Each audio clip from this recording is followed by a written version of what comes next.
take time to spend in the presence of the Lord, you're actually gaining time. You're actually what? Gaining time. You're not losing time by spending time in the presence of the Lord. You are gaining what? Time. Be it time in your academics, be it time in your business, be it time in your relationships, be it time in ministry. You are gaining time by spending time in what? In the presence. One of the things that I saw from the scriptures is that Jesus spent a lot of time in the presence of his Father. The Bible says something. It says he rose up a great while before day. He went into a solitary place. He departed into a solitary place, and there he sought the face of the Lord. And there he spoke to his heavenly Father. And the Bible says something. It says whenever he came to spend time with the people, he never took time with demons. Hallelujah. I mean, he never took what? Time with demons or with issues. Why? Because he spent a lot of time with what? In the presence of the Lord. So he gained time. Hallelujah. Yeah. He gained time. So whenever you come into the presence of the Lord, you are not what? Losing time. You're actually what? Gaining time. Now I have a short time here. Amen. Amen. Hallelujah. Amen. Hallelujah. So we've been on a series of studying the Word of God, and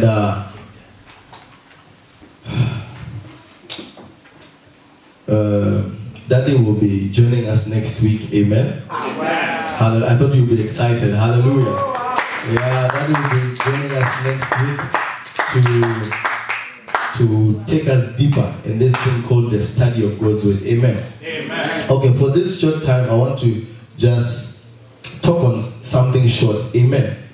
I want to talk on the Word of God. Amen. Amen. Yeah. And our anchor scripture is from the book of Acts, chapter 20, the verse number 32. If you're writing down, and it's a good place to write. Amen. Amen. Don't come into the house of the Lord with a photographic memory. Amen. Please, it is wisdom. Amen. It is wisdom to write. It is wisdom to write down. The Bible says, write down what? The vision. Make it plain. Hallelujah. So Acts chapter 20, verse 32. Is someone there? King James. People can get the King James there. Media is not there, so congregation is taking my time. Amen. So now, okay. Acts chapter 20, verse 32. What does it say? So now, brethren, I commend you to God and to the word of his grace, which is able to build you up and give you an inheritance among all those who are sanctified. Hallelujah. Amen. Okay, and now, when he's saying and now, it means he has been talking all this while. Amen.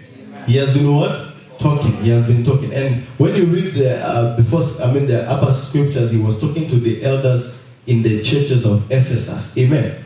You see, so he was talking to them and giving them his final words because he knew that he won't see them again. Amen. So this is very important with what Paul is addressing. Amen. He says, and now, brethren, I commend you to God and to the word of his grace, which is able to build you up and to give you an inheritance among all them that are sanctified.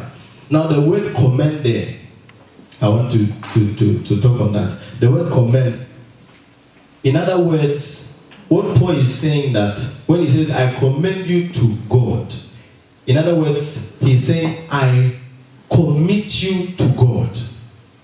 I'm living, but I hand you over to God and to the word of his grace. He did not only commit us or hand them over to who? To God only, but to what? To the word of his grace. And he says something concerning this word with which he handed them over to.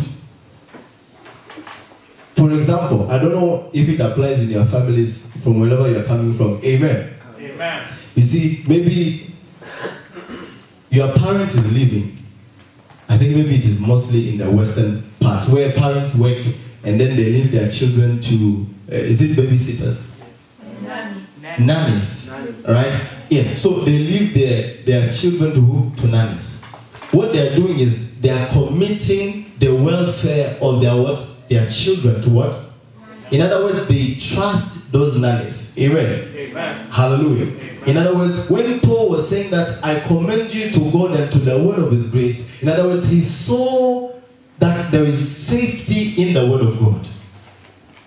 In other words, he saw that I cannot put them, or I cannot hand them over to anything but rather to the word, to the word of God.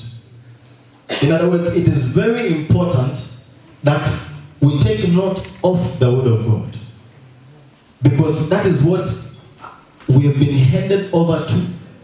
You have been handed over to the word of God, and it has a responsibility. Just as nannies have responsibility to make sure that their children are eating, to make sure that the children are sleeping on time. So we've been handed over, or we've been given to the word of God. Why? Because it has a responsibility to play. So in other words, if you don't stick to the word of God, it cannot accomplish its responsibility on your life. Is someone getting what I'm trying to say?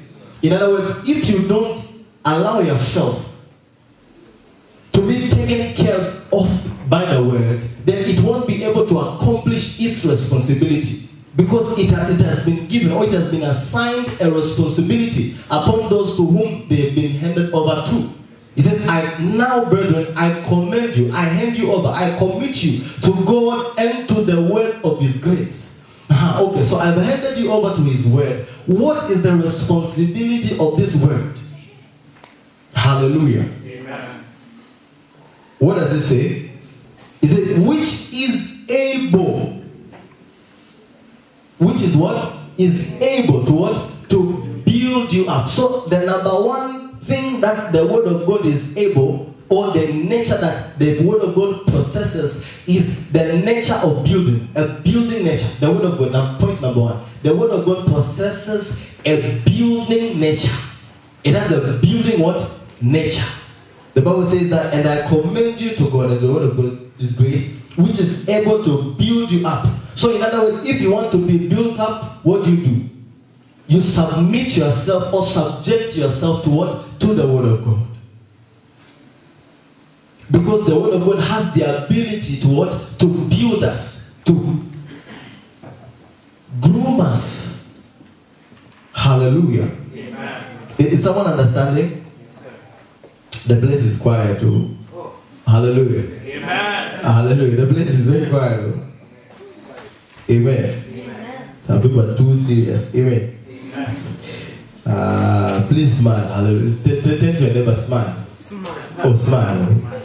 Some of you, please turn to your neighbor and smile. Even if it is a brother or a sister, smile. Hallelujah. You never know. Amen. I'm trying to help someone to. Hallelujah. Okay, that's not my responsibility. Amen. Is it? Okay, let me help you. Amen. So you have to smile to turn to your neighbor and smile. Hallelujah. Amen. Yeah, don't feel shy. Amen. It looks like tonight the number of men are few. Yes. Hallelujah. Amen. The men are few. Hallelujah. Amen. Or some of them are here. Amen. Amen. You see, so the number one responsibility, or the nature that the word of God possesses, is it possesses a building nature. So if you want to be built up, subject yourself, or subject your life to what? To the word of God, because it is able to build you up and give you an inheritance. And to give you an inheritance among all them which are sanctified. So it builds you, builds your character. Amen. Amen. It builds what? Your character. It builds your life. It builds my life. Hallelujah. Amen. Okay, quickly. Number 2, the word of God in itself possesses a winning nature. A winning nature. The book of Isaiah chapter 55, Brother Keith, you can help me with that. Isaiah 55, the verse number 10 to 11. A winning nature. A winning nature. The word of God possesses a winning nature. For as the rain comes down and the snow from heaven, and do not return there, but water the earth, and make it bring forth and bud, that it may give seed to the sower and bread to the eater, so shall my word be that goes forth from my mouth. It shall not return to me void, it shall accomplish what I please, and it shall prosper in the thing for which I sent it. Hallelujah. Amen. So whenever the word of God is involved, you are sure that things will be done. Amen. Amen. Hallelujah. Amen. You are sure that what? Things will be what? Will be done. In other words, you can depend on the word of God. We can depend on we can rely on it. Whatever the word of God is sent to, it must what? It must deliver. It says, so shall my word be that goeth forth out of my mouth. It shall not return unto me void, but it shall accomplish. It is already programmed to accomplish what it is sent forth to do. Amen. So in other words, you want issues, for example, hallelujah. Amen. For example, you're dealing with finances. Hallelujah. Amen. Hallelujah. Amen. So what are we supposed to do? Hallelujah. We speak what? The word of God. In other words, we are using the word of God. We are inputting it into the area that we need assistance. In other words, when we have issues or challenges, we are not supposed to be quiet. Tell your neighbor, don't be quiet. Don't be quiet. When you have challenges, learn to speak. Learn to speak. Hallelujah. Some of you tell me yourself that you are a quiet person. In this time around, the enemy will deal with you. Hallelujah. Amen. You see, you have to be a person who desires to speak. And even if maybe you say you're a quiet person, but in this place or in these times, in this season, the enemy doesn't care if you're a quiet person or not. When he fires, he fires. Hallelujah. Amen. You see, but when challenges come, you're not expected to be what? To be quiet. He says, so shall my word be that cometh out of what? Of my mouth. Your mouth is needed. Tell your neighbor, your mouth is needed. Your mouth is needed. Hallelujah. Amen. Your mouth is what? Is needed. Don't be quiet. Don't be what? Quiet.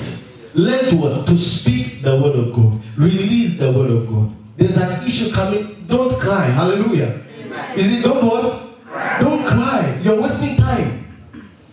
Hallelujah. You're what? Wasting time. Even if you cry, the thing won't be solved. Because the only criteria for the things to be solved or for the challenges to be dealt with is for you to what? To speak, to declare the word of God. If there is sickness, it cannot go away by you crying. Most of the time we are resolved into a certain emotional state. Hallelujah. Amen. But listen, the enemy is not all about your emotions.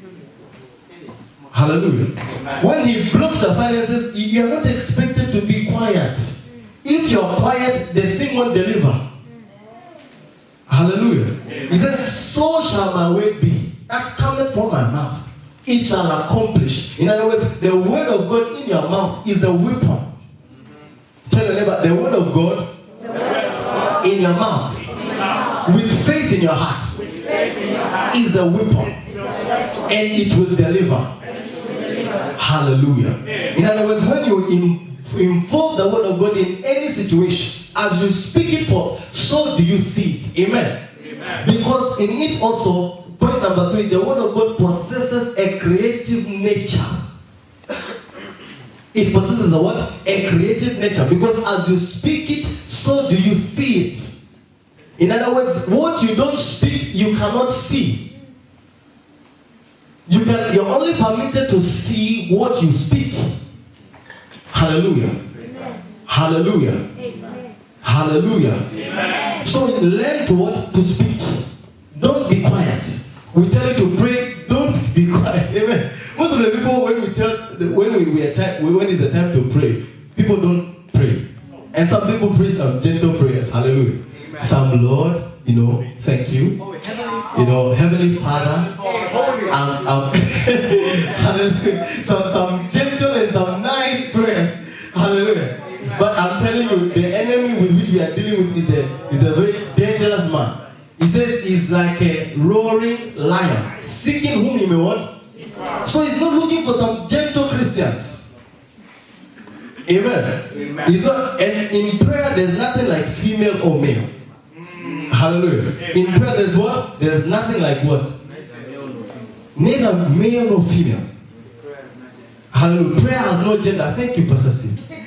Prayer has no what? Gender. So you have to understand that we are dealing with an enemy who doesn't care of your gender. He doesn't think of that this is a female, or this one is coming from a royal family. This one is coming from a certain king somewhere there in Nigeria. He's not about that. He doesn't care about our titles. No. You see, learn to what? To speak, because the word of God, I said point number 3, it possesses a creative nature. And I've said you're only permitted to see what you speak. In other words, you want to see things change, speak it forth. Now, understand that in Genesis chapter 1, God didn't stay quiet when he saw that the word was without form and void. He said, darkness was upon the face of the earth. Hallelujah. And the Bible says something, it says, and the Spirit of the Lord hovered upon the waters, right? And then God said, hallelujah. Immediately when God said, changes began to happen. Amen. And so will you, when you take time to speak, so shall you see changes in Jesus' name. Amen. You see, the moment you begin to speak the word of God with authority and with faith in your heart, you will begin to see the manifestation of what you speak. Because you're only permitted to see what you speak. So God desired to see light. God desired to see what? He desired to see order. You see, he desired to see what? Order. And because he desired to see order, he didn't remain quiet. He spoke what he wanted to see. He said, let there be what? Light. And there was light. Amen. Amen. So learn to what? Speak. Because as you speak, so shall you see it. Hebrews chapter 11, the verse number 3. He says, now we understand that through faith, the worlds were what? We are framed. They were what? They were what? Framed. They were given shape. Hallelujah. Amen. They were what? They were given shape. As God spoke his word.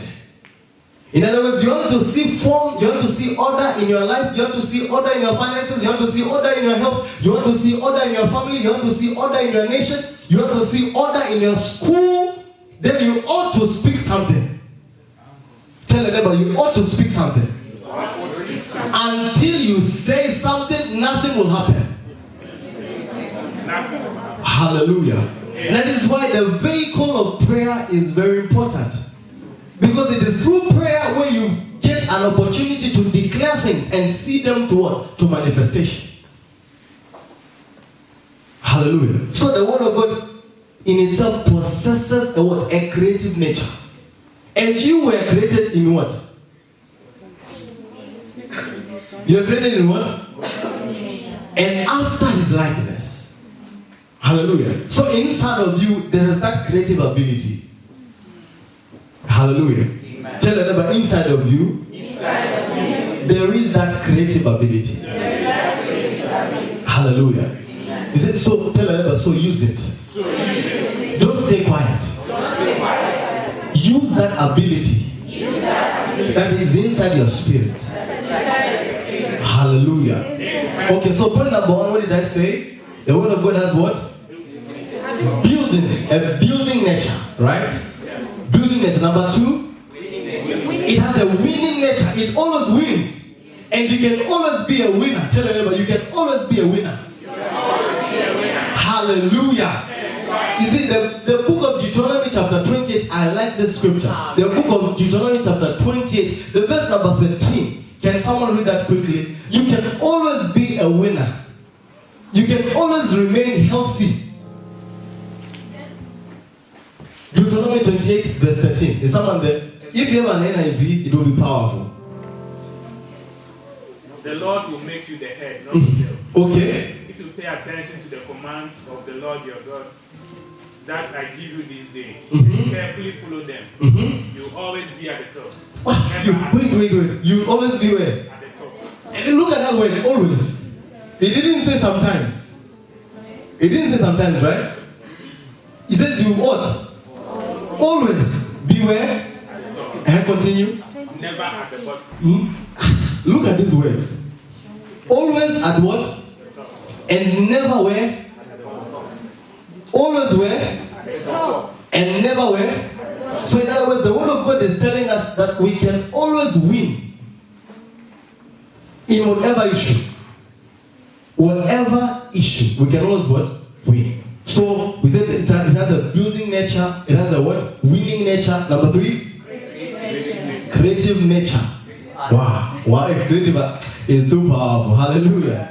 Wow. We can clap for the creative art. So it's a powerful ministry. If you are here, you can join. Amen. Wow. Hallelujah. Amen. Okay, point number what?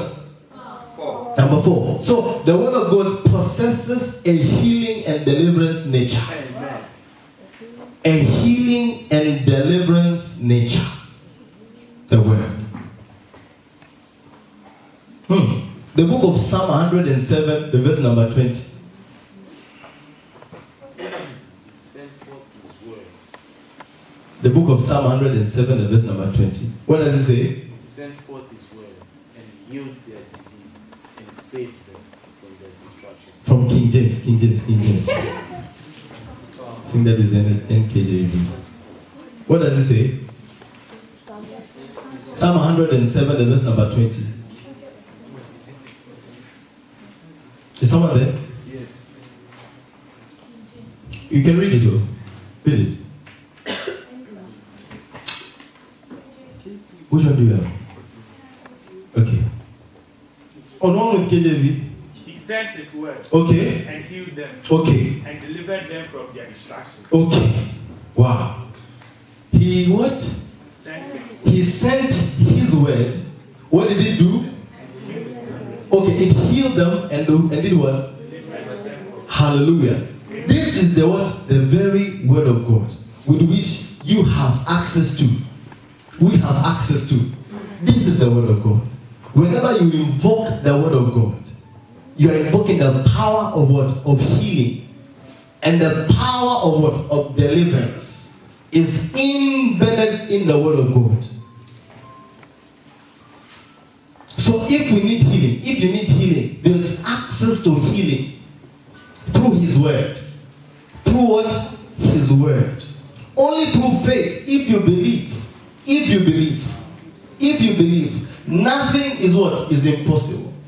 Nothing is what? Is impossible. Only if you what? Only if you what? Only if you what? Nothing is what? Impossible. In your vocabulary, there is nothing like impossibility. Hallelujah. Amen. Hallelujah. Amen. Hallelujah. Amen. And lastly, the word of God possesses a light nature. Light. I saw something. I was going through some pictures. I saw something on a certain picture. I think who? Yeah. So it was a match. Someone had lighted a match. I don't know if someone has seen that picture. Yes. You have seen that picture, right? You see, the match in itself has a shadow, but the light, the fire in itself doesn't have a shadow. Did someone see that picture? Yes. I think if I would have had it, I would have shown you guys. But anyway, the word of God possesses a what? Light. What is light for? Quickly, what is light for? Yeah? If there is no light inside here, what is there? Light. So in other words, light illuminates. It kicks away darkness.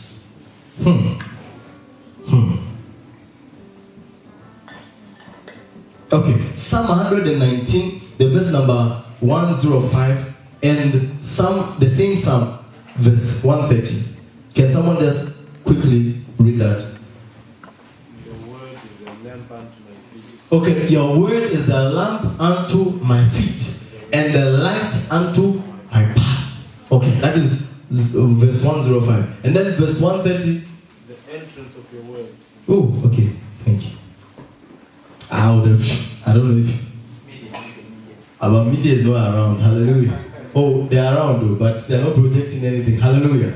I would have shown you this picture. It baffled me. Hallelujah. I don't know if you guys can see. Can you guys see? Can you guys see? You guys can see? You can see? Okay, some of you maybe you can just get it and see. Hallelujah. Light has no shadow. You know, and then the person made a reference to a scripture where he that followeth God shall never walk in darkness. Because in God there is no what? There's no darkness at all. Hallelujah. Praise God. But that's not my point. Verse 130, what does it say? 119 verse 130. The entrance of your words gives light. Gives light. The entrance of your word gives what? Gives light. And it gives understanding to the simple. Okay, and it gives understanding to the simple. In other words, whenever light is involved, illumination is involved. It uncovers anything that is in the dark. Hallelujah. Light exposes anything that was in the what? In the dark. That's why people don't like doing some certain things in the light. Hallelujah.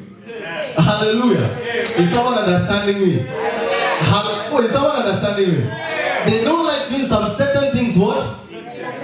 Because light exposes what? Darkness. That's why some people want to stay away from the word of God. Why? Because the word of God possesses that light nature, which will expose darkness. Hallelujah. Because light can't dwell with darkness. Hallelujah. Light cannot what? In him was light. And the light was the life, right? It says, and darkness comprehended him not. Hallelujah. Hallelujah. Hallelujah. In light, there is illumination. You want understanding? Involve the light. It creates awareness. Light creates what? Awareness. For example, I gave you an example the other time when I was teaching. I said something. I said, if you're in a room and in the room there's a big snake there. Hallelujah. There's a big what? So how many of you have seen some Nigerian movies here? Hallelujah. A big snake in a certain room. And you didn't know that there was a snake inside there. Hallelujah. Amen. You see? But immediately you get into the room and then lights are put on. Then you what? You see what is inside. Then it creates an awareness that there is something like this. So the word of God creates awareness of who you are. Hallelujah. Because the word of God exposes your true nature. Anyone who is born doesn't really understand who he is or his purpose in life. But whenever he comes into contact with light, light begins to expose his true nature. Who is he in Christ? Hallelujah. Who are you? You are a carrier of God's presence. Tell them you are a carrier of God's presence. You are a channel of blessing to nations. You are a channel of prosperity to nations. You are a channel of healing to nations. Hallelujah. You are a channel of reconciliation to the nations. Hallelujah. So please be aware of who you are. And all this comes as we come into contact with the word of his grace. Because it builds us. It makes us aware of who we are. Unless you know who you are, you remain timid like a mouse. Unless you know who you are, you're a lion. Can you be on your feet? You are a what? You are a what? You are a what? You are a what? A lion doesn't hide. A lion doesn't run away from challenges. A lion is not weak. A a lion is strong. A lion is not quiet, a lion roars. And I want you this night to roar in prayer. Hallelujah. It is very hallelujah. I wanted to just to speak with authority. Hallelujah. I wanted to what? To speak in authority. And I told you, don't pray some cute prayers. Amen. Stay away from cute prayers. Amen. Stay away from what? Cute prayers. Yes, a lady can be cute. Amen. But you are not permitted to pray cute prayers. You can be cute. Amen. Apply your makeup and all. Amen. And be powerful. Amen. But don't pray cute what? Prayers. Amen. Stay away from cute prayers.